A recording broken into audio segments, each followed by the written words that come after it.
Faith and worship, acts performed by mortals of all civilizations in hopes of receiving divine blessing or entrance into a believed afterlife. Gods, mythical deities of supreme power, are recipients of such devotion. The pantheon of gods is multiplex, a cosmos of heavenly beings as variegated as the planes over which they reside. But what makes a god? What is the quintessence of divinity that governs mortal souls? In this video, we'll analyze over 60 gods from across the multiverse in search of such answers to lay bare the truth of godhood. Let's dive in.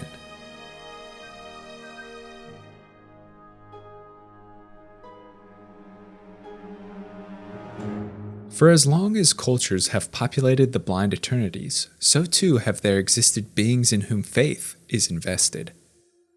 Higher creatures, the embodiment of lofty virtues, the manifestation of wanton vices. Beings that promise much and demand far more. They are entities both feared and revered. The gods of the multiverse are as distinct as the planes over which they rule, and they have a long history within magic. First mentioned in the cards Felonite Priest in the Fallen Empire set, released in 1994, gods or other supreme deities have often been alluded, quoted, or otherwise referenced in various ways and through myriad planes. Gaia, goddess of Dominaria's natural order, although unseen, had droves of devoted worshippers and agents to enact her will. Corona, avatar of Mana and Ramos' dragon engine, were revered as false gods by mortals fooled with displays of awesome power. Multiplex creatures from dragons to spirits and even Eldrazi have borne the mantle of deity across the multiverse. But it isn't until 2013, with the release of the original Theros block, that gods truly make a grand and official appearance and are bestowed their own creature type, nearly 2 decades after their first mention. The intervening years have seen over 40 cards represented across all 5 colors of mana, boasting innate skills, imbued with unique powers, and exemplars of broad ideals. No two gods are alike. Despite their individuality, there are some traits common within all of the Blind Eternities pantheon that grant such an esteemed position. The first is an imperious figure, a domineering aura. Gods are after all nigh immortal and omnipotent beings possessed of divine power. From the physically massive gods of Ixalan to the great force flowing through Theros divine represented in high power and toughness statistics, all gods loom over the mortals beneath their purview. The second uniting feature is devotion. For a god is nothing without seething masses of the zealous and devout who prostrate themselves before their deities and offer all their worldly possessions. Now, this doesn't always translate literally, as in the case of the devotion mechanic attached to the gods of Theros. Rather, it is a demand. It is the cost of supplication.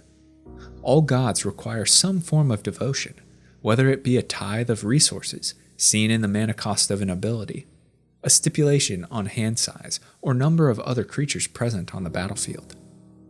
Put simply, no god is truly magnanimous. They are stirred to action only once a follower has proven their unyielding devotion through prayer or sacrifice. Finally, there is the boon. This is in which all of the blind belief culminates, the action taken by the god at mortal pleas. They bestow insight and largesse, symbolized in card draw. They inspire the masses and offer boons to creatures in combat. They smite the guilty and maim heretical transgressors. All of the abilities and effects of the gods are manifestations of their goodwill, conferred onto those who champion their purposeful beliefs. When all 3 aspects coalesce, a great deity worthy of awe is born. Their presence, a torrential shaper of board states, of kingdoms and nations. To behold the gods in all their splendor is indeed humbling to the mortals across the blind eternities. But gods are better known for their differences than their similarities, and they are in turn molded by the plane on which they dwell into unique actors on the most conspicuous stage. To explore these differences fully and appreciate what makes a god, we must embark on a tour of the multiverse, beginning with the Pantheon of Nyx on the plane of Theros.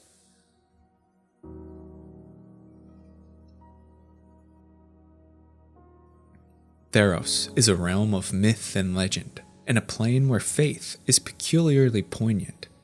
Belief shapes reality. Thought manifests into the tangible. It's precisely this innate characteristic that acts as the foundation of divine essence on the plane. Therosians hold strong emotions, bear notions of virtue and vice. These core beliefs, these tenets of society shared by the masses, long ago gave rise to their tangible, personified manifestations. In other words, from mortal hope, immortal form sprung, and the gods of Theros came into being. Another trait unique to the plane is its division into 3 realms: the realm of mortals and the living, the realm of the dead that rests beneath in the underworld, and the realm of the starry firmament of Nyx that rests above, wherein the gods of Theros dwell. Nyx is the heavens, a land of incorporeal constellations that dazzle in the night sky. Creatures of Nyx are divine, otherworldly, and the substance is equally inscrutable. To represent this heavenly force, Therosian gods are both enchantments and creatures, studded with starlight. Their enchantment symbolizes the core idea or value from which the god is born, and in which they are supreme exemplar. The plane of Theros is deeply inspired by the mythology of ancient Greece, and as such, its pantheon of gods are shaped by the mold of their Olympian counterparts. The gods of Olympus resided high on their mount, and although they took keen interest in the actions of mortals, they remained distant, rarely interacting directly. Instead, they would send forth divine messengers or tools crafted of their essence, an echo of which we can see in both the creatures and artifacts of Nyx. This ethereal, enchanted substance is born from the gods' realm and sent by the Pantheon of Theros to aid their cause. Greek mythology is also one widely founded on oral tradition, in which grand tales were spun around fires, extolling the deeds of the divine, as well as those mortals caught in heavenly machinations. A mirror of the Iliad is found in the compiled works of the Theriad, which can be found in numerous flavor texts throughout Theros sets. Again, like the Olympians, the Therosian gods rose to power after overthrowing the primordial titans, either slaying them or banishing them for eternity in the underworld. Theros' deities are capricious and inconstant. The gods share in mortal emotions, harbor their own prejudices, and participate in ambition. Their nature further solidifies the fact that Therosian deities are crafted from mortal thought. 15 gods reside within the Pantheon, 5 major deities that embody the 5 colors of mana, and 10 lesser deities, each affiliated with a 2-color pair. Resplendent Heliod is the god of the sun, embodiment of white mana and its beliefs. He is the god of justice and judgment, of light and order. With his radiant spear, Heliod blesses the devout and condemns the reprehensible. In cards like Wrath of God and Heliod's intervention, we see the sun god stirred to ire, the latter reading, "I bring a dawn that no night can follow." Blue-aligned Thassa is goddess of the sea and embodiment of insight. She guards closely arcane knowledge and commands the fiercest sea creatures with her mystical bident. Unpredictable in temperament and crushing in strength, Thassa is much like the waves over which she commands, her power seen in tidal wave and grip tide. As dangerous as the surf is, hidden beneath are tantalizing secrets the goddess offers to those worthy of her boon. The verdure of Theros' forests are looked over by Nylea, goddess of the hunt. She is the embodiment of nature in its ferocity and its unbridled growth, as the text of Nylea's Huntmaster states. Nature is stillness and savagery in equal measure. With her bow, she patrols Theros' wildlands, protecting its untrammeled beauty from poachers, hunters, and brigands. Nylea is as untamed as her lands, the manifestation of uncivilized animosity, and nature's beauty. Red-aligned Perforos is god of the forge, of ingenuity, creativity, and passion. A master smith, he creates truly legendary weapons and armor from within his molten furnace. Perforos is god of inspiration and progress. Only by dismantling the old can room be made for the new, which we hear in the flavortext of Magmatic Insight. Chief among the tenets of Perforos is that one must destroy in order to create. The god of the forge is master of fiery lava, which he uses to melt ore, shaped by the incessant pounding of his great hammer. Artisans and crafters look to Perforos to capture his ingenious persona. Lastly, Erebos, god of the dead, dwells deep within the underworld as overseer of all who have expired. With a whip that stretches the realm, black-aligned Erebos snares all whose lives have run and drags them to meet eternity at his side. As the god of death, Erebos creates miasmas and poisons to wither, and ruthlessly hunts the returned, undead who've escaped his infernal realm. His personality is one of indifference. His charge is a necessary but thankless one, as we hear in the flavortext of Dictate of Erebos. I take no pleasure in your suffering, but it is necessary. Once you accept your fate, you'll find eternity more tolerable.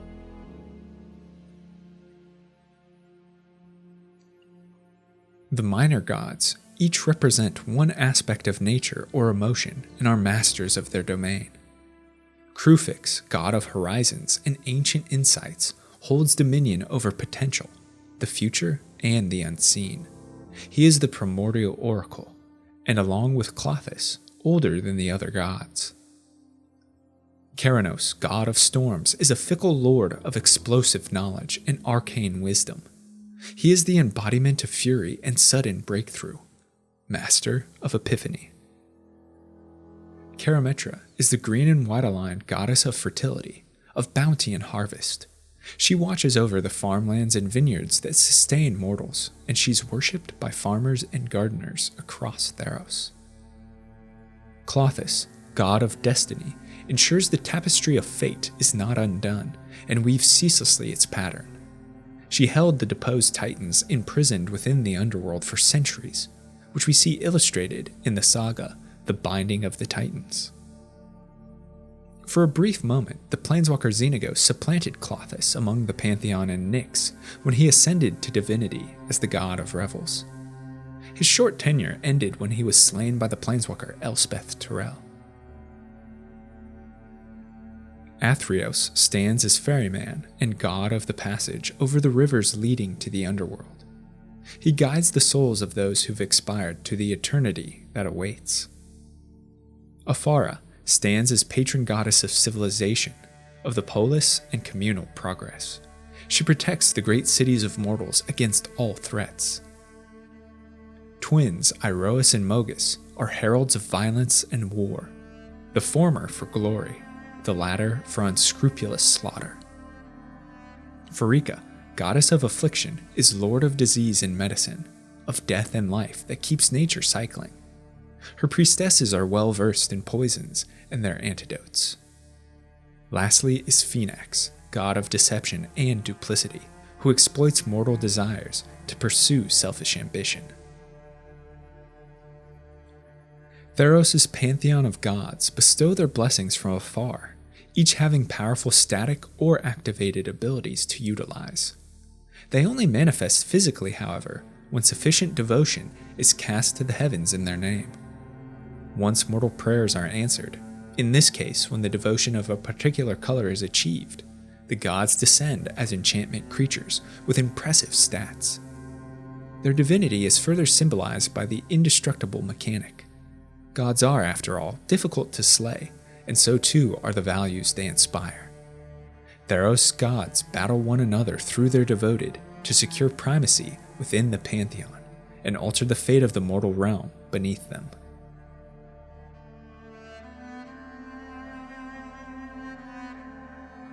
The sun-baked dunes of Amonkhet vibrate with the strength of the plane's deities.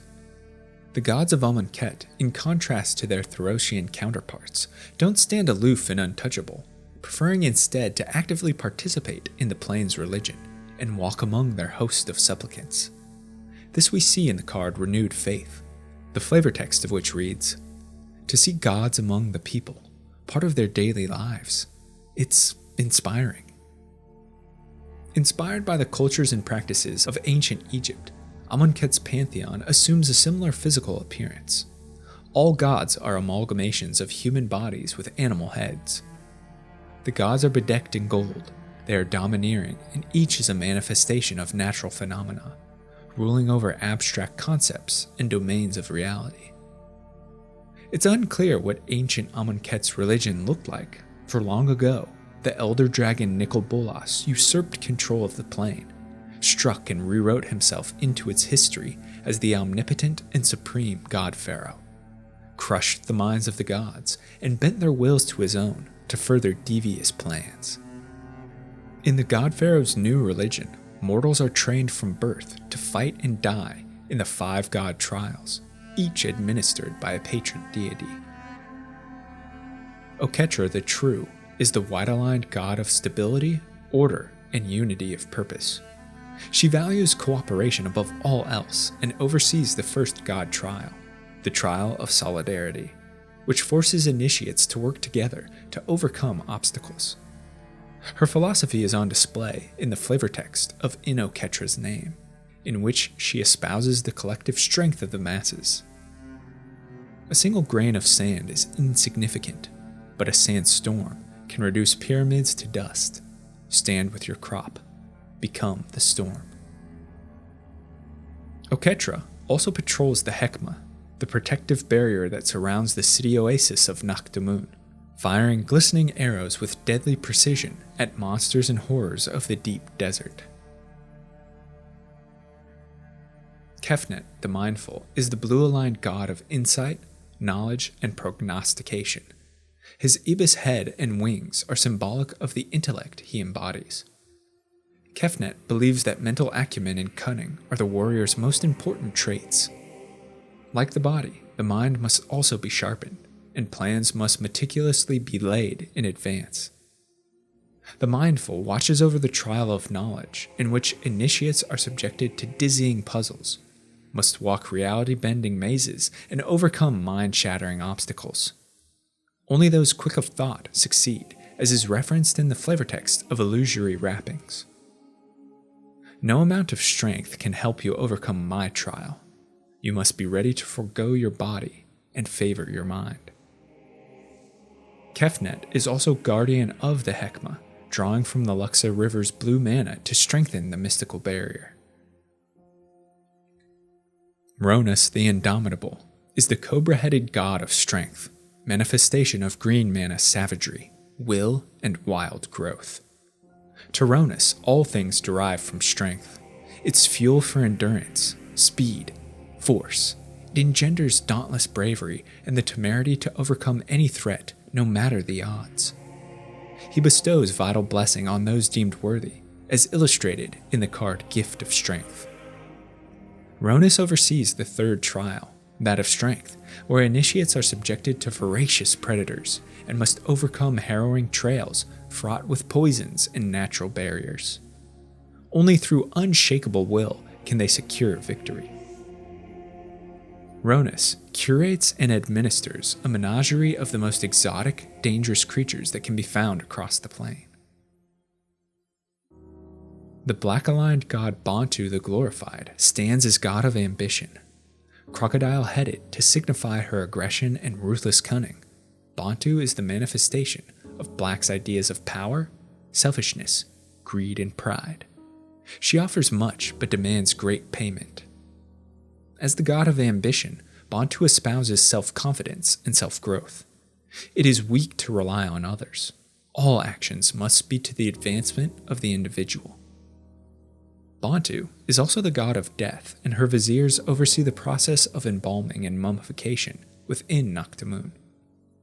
She presides over the Trial of Ambition, the 4th god trial, in which terrible choices are impressed and dubious sacrifice must be made to achieve success.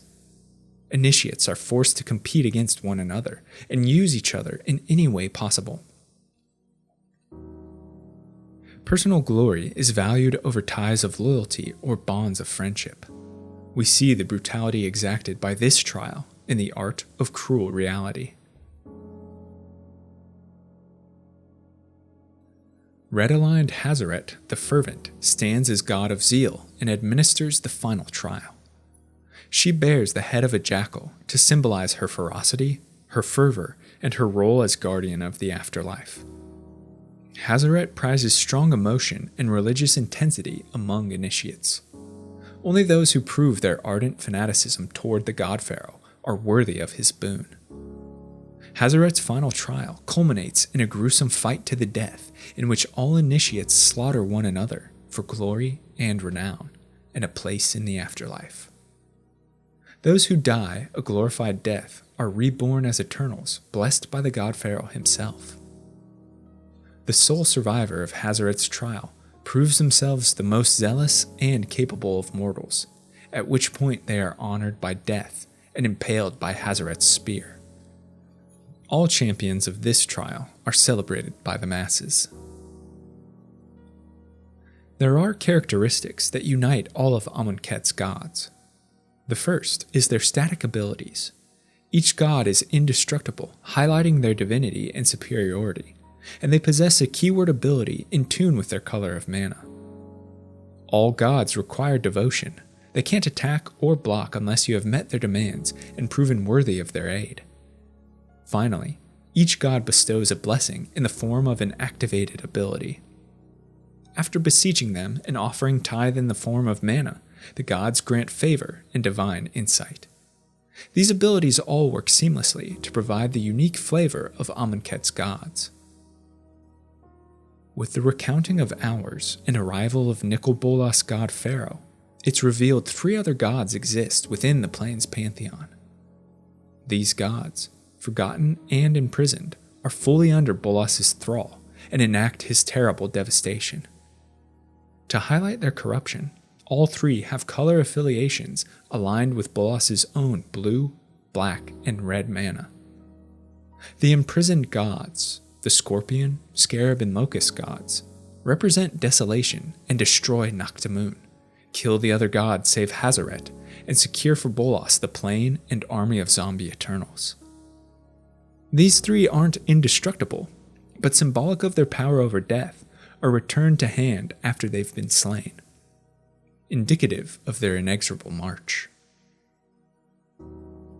The 4 monocolored gods murdered in the hour of devastation make a second appearance as Lazotep-plated god Eternals, twisted to subservience, and are made to lead Bolas's invading army in the War of the Spark. The god Eternals still bear a keyword ability coinciding with their color alignment, and offer powerful triggered abilities that highlight their continued mastery of the domains over which they ruled in life. It's interesting to note that in this set we receive the only printing of a Ravnican god in Ilharg the Raiseboar. Worshipped by the Gruul clans, Ilharg is the primeval embodiment of nature's wrath, of chaotic destruction, and its coming is meant to herald Ravnica's ruin, the demolition of civilization. This we hear in the flavor text of Rubblebelt Boar. Some Gruul druids believe that boars are spawn of the great Ilharg, the mighty Raiseboar, who will one day rise and level the city. The Norse-inspired plane of Kaldheim, with its multiple realms supported on branches of the world tree, boasts its own impressive pantheon of gods. It's a plane where legend, where story and renown are the most prized possessions, and where all manner of warriors seek to prove themselves against daunting tasks. Norse mythology is passed through skaldic poetry, rousing tales of virtue and vice, sagas of how the gods warred against one another, as well as the beings from among the other realms. Inspired by this, the plane of Kaldheim and its gods are deeply steeped in lore, and in the prideful boasts of those seeking immortality through poem. In keeping with Nordic tradition, Kaldheim's deities share many similarities with mortals of the plane and personify profoundly human attributes. They are not omnipotent and omnipresent, unlike the aloof and unreachable gods of other planes. Kaldheims intermingle with those less divine. They are corporeal and present. They have ambition, passion, character strengths, and weaknesses. They aren't incorruptible or immaculate, instead bearing the darker sides of morality and life, which makes their plight more compelling and arouses sympathy.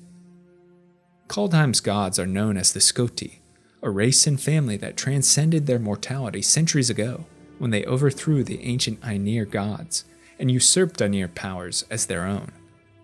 The Skoti imprisoned the Aenir, whose descendants became Kaldheim's race of elves.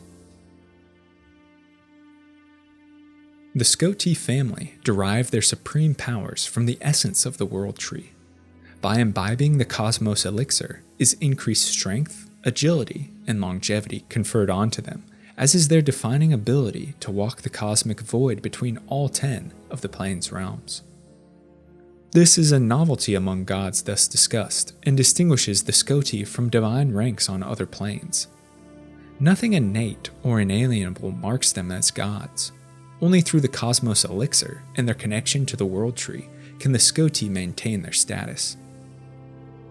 It's perhaps this inherent weakness and external locus that has also stripped Kaldheim's gods of the indestructible keyword. What furthers their remarkable nature is that the Skoti are double-faced modular cards. The reverse of each god represents their legendary and formidable arms, companions, or associations, whose own renown is as exemplary as the gods themselves. Mercurial, fickle, and selfish, the Skoti are interested only in increasing their prestige, in undertaking mythical tasks to carve out their legend and strengthen their notoriety. They don't watch over mortals, but rather participate in their endeavors. 12 gods are counted among the Skoti and bear familial connection. Alrund, god of the cosmos, and Cosima, god of the voyage, are both blue-aligned, and as such, curious, contemplative, and knowledgeable. Alrund journeys the realms accompanied by Haka, an all-seeing cosmic raven. Cosima's ebullience and wanderlust rarely keeps her in one place long. She seeks adventure and discovery across the cosmos, the mystical Omenkeel, symbolic of her adventurous nature. Alrund and Cosima bore 3 children. Toralf, the red-aligned god of fury and thunder, seeks challenge in all things. Rash and possessed of indomitable will, Toralf endeavors to glory through actions worthy of story. Armed with hammer and lightning, he does battle with all manner of fell beasts. His sister, Birgi, is god of poetry, story, and boasting. She is creative and passionate, weaving tales that stoke hearts and kindle emotion. She seeks the warmest hearth, the largest feast, and the biggest casks of drink. It is said that her horn Harnfell is sustained by powerful magic, and its text reads, "Like her well of stories, Birgi's horn never runs dry." Kolvori is the green-aligned god of kinship, nature, and ancestry. She communicates with all wildlife and is inspired by the vibrant landscape. We see her accompanied by many denizens of the forest. Kolvori is also interested in preserving her Skoti family, mediating differences and engendering accord among gods. This we hear in the text of her ringheart crest. Kolvori's love for her family knows no bounds. Sisters Essika and Turgrid came into being when Alrund used runic magic in an attempt to commune with the World Tree, thus joining his family. As god of the tree, Essika is unequaled in her knowledge of the World Tree and the cosmos. She uses this connection to distill from the tree's sap the Cosmos Elixir that grants the Skoti their power, which we hear in the card Revitalize. Essika alone knows how to distill the essence of the World Tree into the Cosmos Elixir, a magical substance which grants the Skoti god family immortality. Turgrid, meanwhile, is the black-aligned god of fright and ill omens. Legend purports that her shadow has a sinister life of its own and attempted to kill her in its thirst for death. Though she defeated it, her shadow continues to haunt Tergrid, and she must appease its rapacious hunger with bloodshed. She bears a lantern whose flickering flame holds her murderous shadow at bay. Another adopted child, Halvar, is the white-aligned god of battle and honor. He embodies selflessness, loyalty, and unflagging tenacity.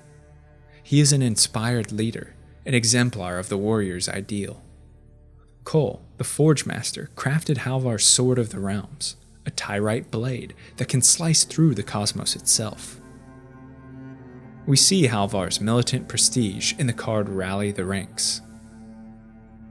Valki, the black-aligned god of lies and deception, is rumored also to be one of Alrund and Cosima's children. The trickster Valki causes mischief and mayhem across the realms for personal amusement. A purveyor of anarchy, he's not to be trusted. Unfortunately, little is seen of Valki as the planeswalker Tibalt imprisoned him and impersonated the god of lies.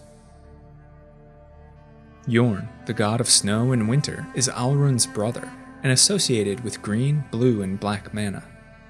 As an accomplished tracker, Yorn is accepted as one of the wild's own, hence his strong backing of green. His knowledge and skill bring enlightenment. He listens to nature to glean its secrets, affording him access to blue mana. But as the god of snow, Yorn brings with him winter's cold death, an aspect of black mana. He travels with his walking staff, Cauldring, the mystical rhyme staff, charged with icy power. Redain, god of the worthy, is the white-aligned god of justice and fanaticism. She is steadfast in her conviction and believes injustice must be rectified by the sword. She aids imperiled mortals, especially the Beskir clan, who share in her vision. Her legendary shield, Valkmira, is a sign of benevolent protection, rumored to be unbreakable. Finally, there is Egon, the black-aligned god of death. Despite appearances, Egon is the oldest among the Skoti, cursed with aging backward. He is wise but caustic. His pessimism and gloom are infectious. Armed with scythe to symbolize his reaping of the dead, Egon is content to sit atop his throne, knowing that in the end, all join his domain. Though not technically a god, the cosmos serpent Koma is worshipped by the elves, and the Ainir's old connection to the serpent is what many believe granted their godly status.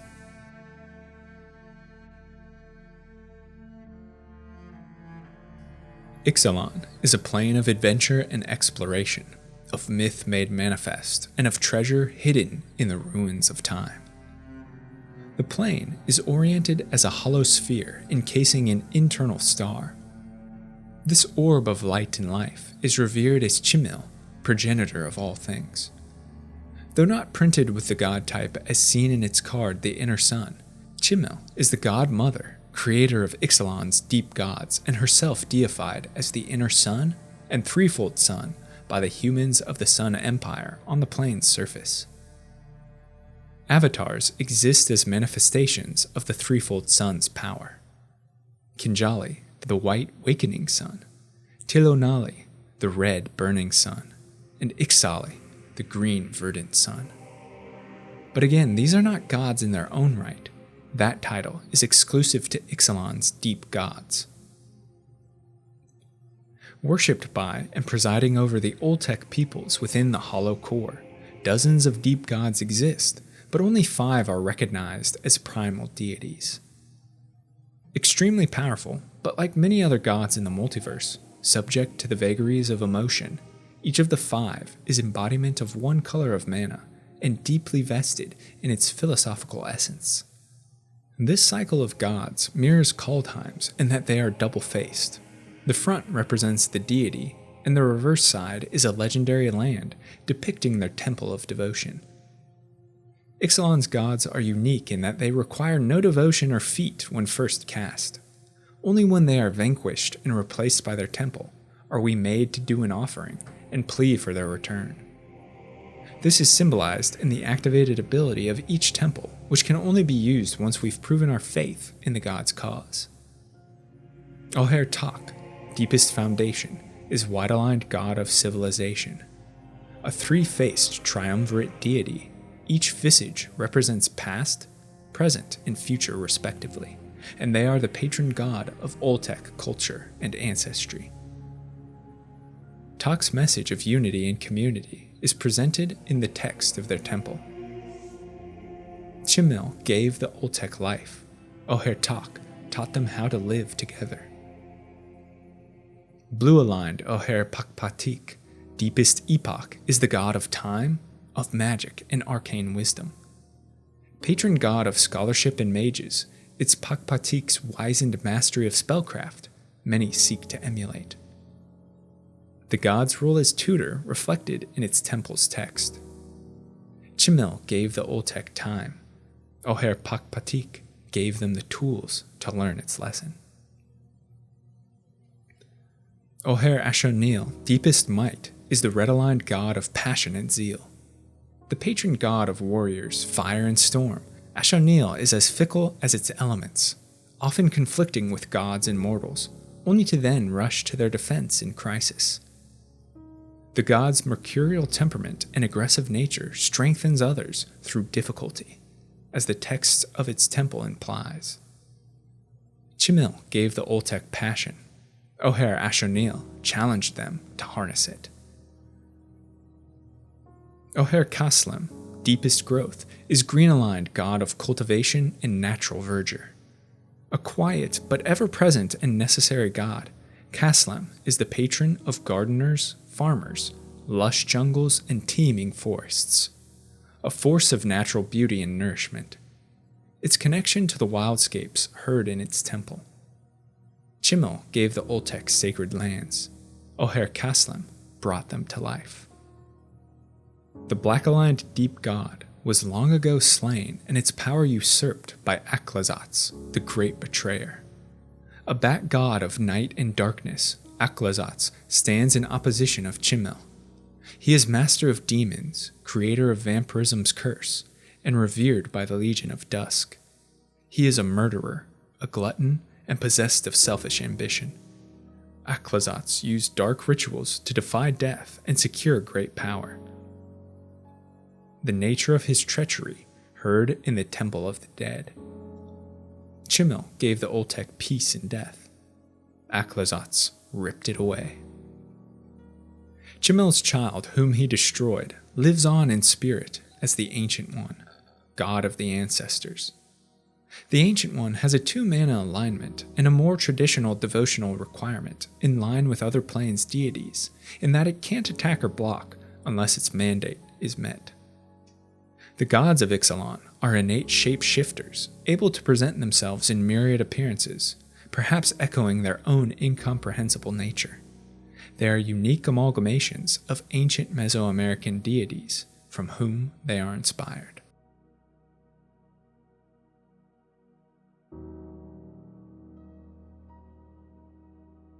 There are myriad other gods that exist across the multiverse, a nearly inexhaustible list, impossible to complete. Many of them have not received a proper printing as a creature with the god subtype, but have been mentioned in stories, cards, text, or illustrations. Svelin of Sea and Sky is the merfolk patron deity on Dominaria, her blessing sought by the underwater empire of Vodalia. The plane is host to many other entities or beings who are worshipped as divine, but fall short of the requisite god printing. And Dominaria isn't alone. What follows is a list of honorable mentions across the blind eternities of aspirants seeking godhood. Perhaps looming largest is Yawgmoth, the black-aligned father of machines and deity of Phyrexia, who merged his essence with that of the plane, and once commanded unparalleled power. Gaia, the green-aligned god of nature, and the angelic planeswalker Serra, who birthed an entire realm of devotees, are likewise seen as divine. Corona, manifestation of Dominaria's mana, exuded an overwhelming aura that demanded obedience during her short tenure as false god. On the plane of Zendikar, the three Eldrazi titans of immense destruction and born of the void were once worshipped as gods by the plane's mortal denizens, their history and identity warped by the passage of time. Kozilek was revered as Kosi the trickster, Emrakul as a Mary of wind and sky, and Ulamog as the deity Ula of the depths. This is highlighted in both the art and flavor text of the Shrine of the Forsaken Gods. The gods known to the merfolk as Ula, Emiria, and Kosi were nothing more than false memories of a monstrous trinity, the Eldrazi titans Ulamog, Emrakul, and Kozilek. And these Eldrazi titans share many similarities to the gods of other planes. They are of great proportion and power. They are exceedingly difficult to slay, and they grant board-warping effects upon entering the field. Not only can they be gods, but the Titans have likely destroyed other gods in ages past in their relentless consumption of planes. Here on Zendikar, we also see the elemental Omnath as a divine manifestation of the plane's primordial and chaotic mana. On the distant, ancient plane of Kamigawa exists a cycle of 5 monocolored spirits possessed of supreme power and worshipped as heavenly embodiments of each aspect of mana. These Myojin each deal in divinity counters, alluding to their godhood. They share in other gods' indestructibility, and they have Honden shrines erected for the prayers of their adherents.